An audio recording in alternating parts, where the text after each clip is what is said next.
जी, क्या हाल चाल है बच्चों? ठीक ठाक है? आप खैरियत से हैं? आई होप आप लोग खैरियत से होंगे, आपके घर वाले भी खैरियत से होंगे। अच्छा, बेसिकली आपके मैंने इससे पहले 2 लेक्चर्स आप लोगों को पढ़ाए हैं। एक तो कैश रिजर्व से रिलेटेड है हमारा और एक क्रेडिट क्रिएशन से related.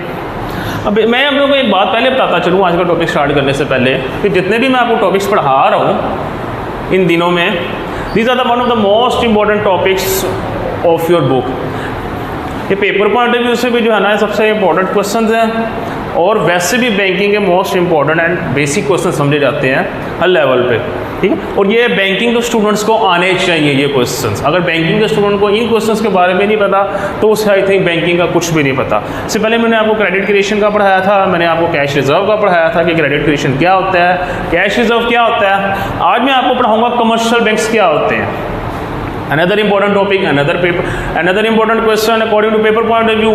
Paper point of view से भी ये बहुत इंपॉर्टेंट क्वेश्चन है और वैसे भी ये बैंकिंग का बहुत इंपॉर्टेंट क्वेश्चन है। चूँकि हम बैंकिंग पढ़े इसलिए हमें बैंक का पता होना चाहिए कि जो हमारे कमर्शियल बैंक्स होते हैं, जो तिजारती बैंक्स होते हैं, वो क्या होते हैं, वो कैसे काम करते हैं, उनके फंक्शंस कौन कौन से होते हैं, ठीक है। तो आज मैं बेसिकली आपको उनके बारे में पढ़ाने जा रहा हूँ। सबसे पहले स्टार्ट लेते हैं कि बेसिक से बट फंक्शन तो कमर्शियल बैंक में। सबसे पहले कमर्शियल बैंक होता क्या है, कमर्शियल बैंक होता क्या है। So institute which receive deposits and lend money to needy people. Simple, ऐसा इदारा जो कि लोगों से उनकी मानते वसूल करता है, उनसे उनकी रकम वसूल करता है उनकी हिफाजत की गर्ज से, और उस रकम को आगे, लैंड का मतलब है कर्ज के तौर पे पैसे जारी करना, और उन्हें कर्जे के तौर पे ज़रूरतमंद लोगों को जारी करता है।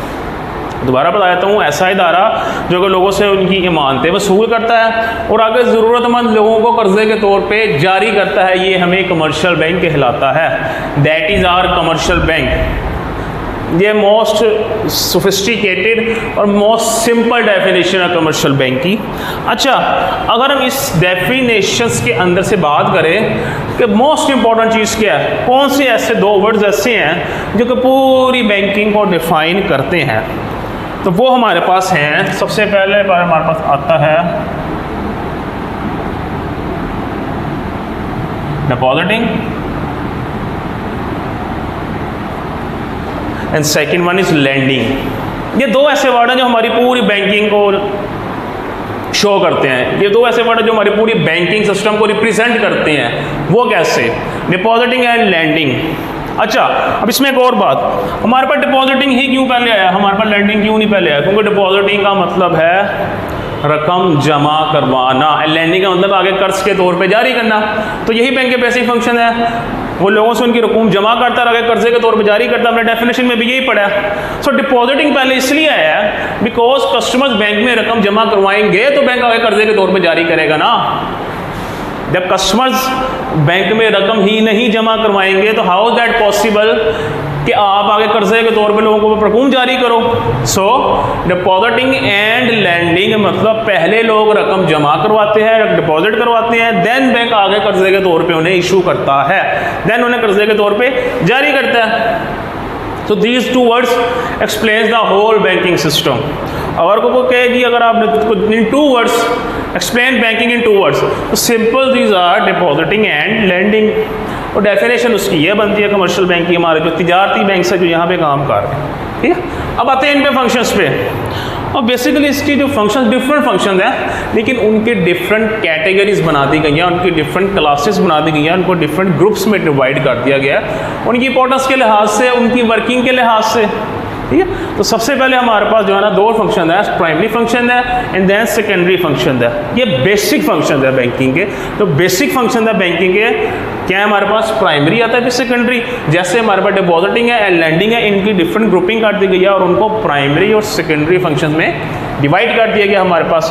तो सबसे पहले अगर बात करें हम लोग प्राइमरी फंक्शंस की, तो प्राइमरी फंक्शंस क्या होते हैं? तो these are primary function. Basically जैसे मैंने बताया कि पहले आता है डिपॉजिटिंग, फिर हमारे पास आता है लैंडिंग। इसी तरह जो हमारे पास प्राइमरी फंक्शन है वो हमारे पास किससे रिलेटेड है? डिपॉजिटिंग से। तो दिस इज व्हाट इज, तो इसमें हम किसके बारे में डिस्कस करेंगे? डिपॉजिट्स के बारे में। डिपॉजिट्स क्या? वो रकूम, वो पैसा जो कि हम बैंक में जमा करवाते हैं। अब उनको जमा कैसे करवाया जाता है?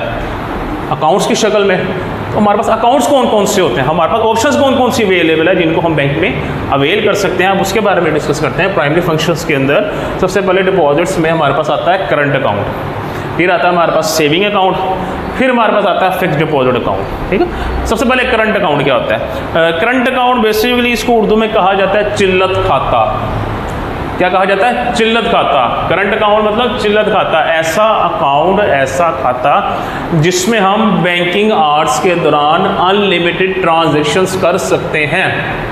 ऐसा खाता, ऐसा अकाउंट जिसमें हम बैंकिंग आवर्स के अंदर अनलिमिटेड ट्रांजैक्शंस कर सकते हैं, अनलिमिटेड ट्रांजैक्शन कर सकते हैं। और इसका सेकंड हमारे पास क्या बेनिफिट है, इसमें हमें कोई रेट ऑफ इंटरेस्ट नहीं मिलता, मतलब इसमें हमें कोई प्रॉफिट नहीं मिलता बैंक की तरफ से, क्योंकि बैंक ने हमें अनलिमिटेड ट्रांजैक्शंस दी होती हैं। हम जितनी मर्जी मरतबा चाहे, जितनी दफ़ा मर्जी चाहे बैंक से अमाउंट निकलवा भी सकते हैं, रकम बैंक में हम जमा भी करवा सकते हैं। So this is our current account.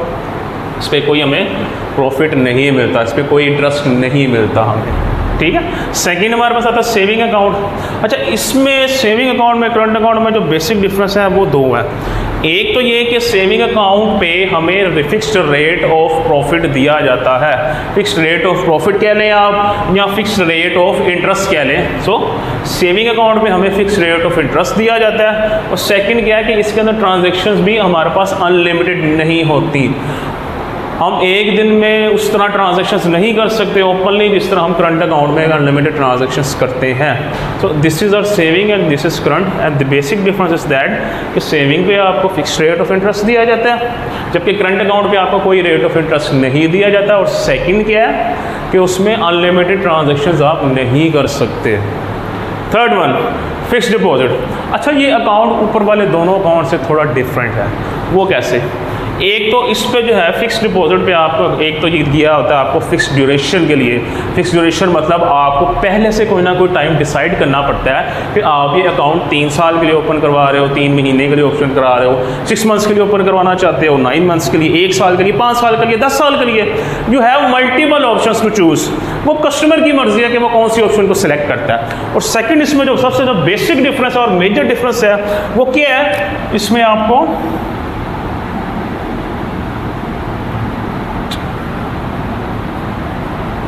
Highest rate of interest मिलता है।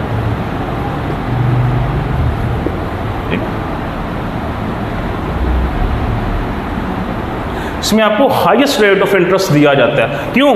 वो इसलिए कि इसमें एक तो रकम आप अपने जो है ना फिक्स टाइम पीरियड के लिए बैंक में जमा कराते हो, और उस टाइम पीरियड से पहले आप बैंक से रकम नहीं निकलवा सकते। सपोज आप बैंक को कहते हो कि मैं 3 साल के लिए जो है ना अपना 10 लाख बैंक में जमा करवाना चाहता हूँ। बैंक कहता ठीक है, बैंक वो 3 लाख या 10 लाख अपने अकाउंट में जमा कर लेता है 3 साल के लिए, और उसको फिक्स्ड रेट दे देता है कि जी आपको 10% या 12% से आपको इंटरेस्ट मिलता, एवरेज बैलेंस पे मिलता जाएगा। तब 3 साल से पहले वो अमाउंट नहीं विड्रा करवा सकता। लेकिन इन केस अगर तो उसको ज़रूरत पड़ जाती है, उसको इमरजेंसी आ जाती है और उसको पैसे की ज़रूरत पड़ जाती है, तो उस सूरत में एक पेनल्टी के तौर पे एक हायर अमाउंट होती है जो कि 33% और 30%, उस लिहाज से आपको बैंक को पेनल्टी पे करनी पड़ती है और उसके बाद आप रकम विड्रॉ करवा सकते हैं। So this is a fixed deposit. Last one is demand deposits. हमारे जितने भी डिपॉजिट्स लाइक करंट अकाउंट वो हमारे डिमांड डिपॉजिट्स ही कहलाते हैं। ये कोई सेपरेट अकाउंट नहीं है हमारा, बेसिकली डिमांड डिपॉजिट्स ये हमारे उन डिपॉजिट्स को कहा जाता है डिमांड डिपॉजिट जो कि हमने बैंक में जमा करवाए होते हैं। This isn't separate account. ठीक है, ये सेपरेट अकाउंट नहीं है, ये जस्ट आपको मैंने समझाने के लिए इसको मेंशन कर दिया है कि डिमांड डिपॉजिट बेसिकली हमारे उन्हीं रकूम को कहा जाता है जो कि हम बैंक में जमा करते हैं, जो कि हम बैंक से किसी भी टाइम मांग के निकलवा सकते हैं। Okay, so these are our primary functions. ये हमारे किसी भी कमर्शियल बैंक के या तजारती बैंक के प्राइमरी फंक्शन समझे जाते हैं। Now secondary functions. Secondary functions क्या होते हैं हमारे पास? ये थे इब्तदाई फ़राइज़, ठीक है, और हमारे पास सेकेंडरी। जैसे कि मैंने आपको बताया था हमारे पास सबसे पहले क्या होता है, डिपॉजिटिंग आता है, फिर हमारे पास आता है लैंडिंग। डिपॉजिटिंग मतलब रकूम जमा करवाना। तो वो हमने प्राइमरी फंक्शन में सारा पढ़ लिया है, डिपॉजिट्स कि कैसे कैसे आप बैंक में रकम जमा करवा सकते हो। नो वी हैव लैंडिंग मतलब आगे कर्जे के तौर पे जारी करना। तो ये हमारे पास सेकेंडरी फंक्शंस आते हैं। ये हमारे पास आगे ये हमारा किससे रिलेट कर रहा है? लैंडिंग। लैंडिंग मतलब लोन्स, हम लोग आगे क्या लेते हैं, कर्जे जारी करते हैं, तो उनको लैंडिंग कहा जाता है। तो सेकेंडरी फंक्शन में लैंडिंग ये भी डिफरेंट टाइप्स की होती है। सबसे पहले पर आता है शॉर्ट टर्म लोन्स कहते हैं इसको, या शॉर्ट टर्म लोन्स कहा जाता है। तो शॉर्ट टर्म लोन्स ऐसे कर्ज़ों को कहा जाता है, उर्दू में कहते हैं कलील मुद्दत के कर्जे। ऐसे कर्जे जो कि 1 साल के टाइम पीरियड के लिए बैंक अपने ग्राहकों को देता है, उन्हें कलील मुद्दत के कर्जे कहा जाता है, उन्हें शॉर्ट टर्म लोन्स कहा जाता है। सिंपल। सेकंड आते हैं mid term loans. Mid term loans ऐसे कर्जों को कहा जाता है जो कि 1 से 5 साल के लिए दिए जाते हैं, 1 से 5 साल के लिए कह लें, या 1 से 3 साल के लिए। सो दरमियानी मुद्दत के कर्जे ऐसे होते हैं जो 1 से 5 साल के लिए, या इनका ड्यूरेशन कम समटाइम्स 3 ईयर्स भी हो सकता है। सो आप 1 से 3 साल के लिए भी इसको कह सकते हैं, 1 से 5 साल के लिए भी इसको कह सकते हैं। तीसरे हमारे पास आते हैं लॉन्ग टर्म लोन्स, ठीक है, तवील मुद्दत के कर्जे जो कि हमें 1 से 10 साल के लिए या 1 से 3 साल के लिए इशू किए जाते हैं, वो हमारे पास तवील मुद्दत के कर्जे समझा जाता है। अब इनकी ड्यूरेशन के लिहाज से, इनके टाइम पीरियड के लिहाज से एक चीज़ तो आपको समझ आती होगी कि अगर कोई बंदा 1 साल के लिए कर्जा ले रहा है तो वो सीधी सी बात है, वो कर्जा अपने रोज़मर्रा की ज़रूरियात को पूरा करने के लिए बैंक से ले रहा है, क्योंकि 1 साल का कर्जा होता भी हमेशा थोड़ा, बैंक ये अमाउंट भी थोड़ी होती है, और ये कस्टमर मोस्टली अपने रोज़मर्रा के मामलात को थोड़ा सा ठीक करने के लिए, थोड़ा सा ट्रैक पे आने के लिए ऐसे कर्जा जारी करता है, ऐसे कर्ज़ों को हासिल करता है। जो मिड टर्म लोन है, मिड टर्म लोन्स के अंदर भी आपने अपनी थोड़ी सी कंडीशन बेहतर करनी है, आपने कोई रॉ मटेरियल परचेज करना है बिज़नेस के लिए, अपने बिज़नेस की प्रोडक्शन थोड़ी ज़्यादा करनी है। ऐसे कर्ज़ों के साथ आप बिज़नेस की जिसामत नहीं बदल सकते, मतलब बिज़नेस को बहुत बढ़ा नहीं सकते। आपने अगर थोड़ा बहुत प्रोडक्शन करनी है तो रॉ मटेरियल ज़्यादा परचेज करना है, तो उसके लिए आप ऐसे कर्जे इशू करवा सकते हैं। तो लास्ट में लॉन्ग टर्म के अंदर बेसिकली एक तो ये हैवी अमाउंट है जो बैंक आपको पे करता है, और ये आप इससे आप अपने एसेट्स वगैरह अगर बिजनेस के परचेज करने हैं, लाइक मशीनरी लगानी है, तो उस वर्किंग के लिए आप इससे लोन्स वगैरह ले सकते हैं, लॉन्ग टर्म लोन्स, ठीक है। लास्ट हमारे पास आता है प्रोजेक्ट फाइनेंस का मतलब यह है ऐसा कर्जा या ऐसी अमाउंट जो बैंक आपको स्पेसिफिक टाइम पीरियड के लिए देता है, स्पेसिफिक काम को पूरा करने के लिए। अब लेट्स से आप अपना एक घर बना रहे हैं, आपने घर की कंप्लीशन करनी है, और घर की कंप्लीशन के लिए आपको अमाउंट चाहिए, आपके पास पैसा नहीं है इतना कि आप उस घर के ऊपर लगा सको, या उसकी जो कंस्ट्रक्शन हाफ की है आपने, वो हाफ कंस्ट्रक्शन को पूरा कर सको। तो ऐसे कामों के ऊपर लगाने के लिए बैंक आपको जो कर्जा जारी करता है वो करता है प्रोजेक्ट फाइनेंस, जो कि फॉर अ स्पेसिफिक प्रोजेक्ट के लिए होती है। लाइक आप लोग अपना घर बना रहे हो, अपने घर की कंप्लीशन करनी है, उस घर को पूरा तामीर करना है, तो उसके लिए बैंक जो कर्जे जारी करेगा वो हमारे क्या कहलाएंगे, प्रोजेक्ट फाइनेंस। इसको बिजनेस पॉइंट ऑफ व्यू से भी आप लोग ले सकते हैं, ठीक है। ये तो हो गए बेसिक फंक्शंस हमारे। इसके अलावा जितने भी फंक्शन हैं उनको आप मिसलेनियस फंक्शंस भी कह सकते हैं, उनको आप अदर फंक्शंस भी कह सकते हैं, जो कि इसकी कैटेगरी में आता है, जिनमें से कुछ मैंने 2-3 यहाँ पे एक्सप्लेन कर दिए हैं। बाकी आप लोगों की बुक के अंदर अदर फंक्शन लिखे हुए, आप लोग वहाँ से रीड कर सकते हैं। सबसे पहले जी यूटिलिटी बिल्स, इतना तो आप लोगों को पता है कि कमर्शियल बैंक ने अपने कस्टमर्स को एक ये सहूलत भी दे दी है कि वो उनको यूटिलिटी बिल्स की उनकी जो है वो पेमेंट करता है। तो ये कि बेसिक फंक्शन से हट के अदर फंक्शन बैंक ने आपको दे दिया। दूसरा पेमेंट्स, अच्छा पेमेंट्स के अंदर डिफरेंट किस्म की पेमेंट्स आ सकती हैं, लाइक आपके कहने पे अगर आप किसी के पास रेंटल प्रॉपर्टी है जिसका आप लोग रेंट पे कर रहे हैं, तो बैंक आपकी बिहाफ पे उनके रेंट की भी पेमेंट्स कर सकता है। इसके अलावा अगर आप बैंक को कहते हैं कि प्रॉपर आपके बिहाफ पर आपके चेक्स की भी पेमेंट करता रहे कस्टमर्स को, तो बैंक आपके कस्टमर्स को चेक्स की भी पेमेंट कर सकता है। So it includes different things. I think receive of dividends, अगर आपने कहीं से शेयर परचेज किए हुए हैं और हर मंथ वहाँ से आपको डिविडेंड आता है, डिविडेंड क्या आता है, जो शेयर्स के अगेंस्ट जब प्रॉफिट डिस्ट्रीब्यूट होता है उसको डिविडेंड कहा जाता है, तो बैंक आपके बिहाफ पर उसको भी आपके अकाउंट में जमा करता है। So these are the functions of commercial bank. एक सेपरेट टॉपिक का छोटा सा शेड्यूल्ड बैंक है, नॉन शेड्यूल्ड बैंक, वो बेसिकली इसका फंक्शन नहीं है। मैं आपको पहले क्लियर कर दूं बच्चों, ये शेड्यूल्ड बैंक है, non scheduled bank is a separate topic, is a separate question.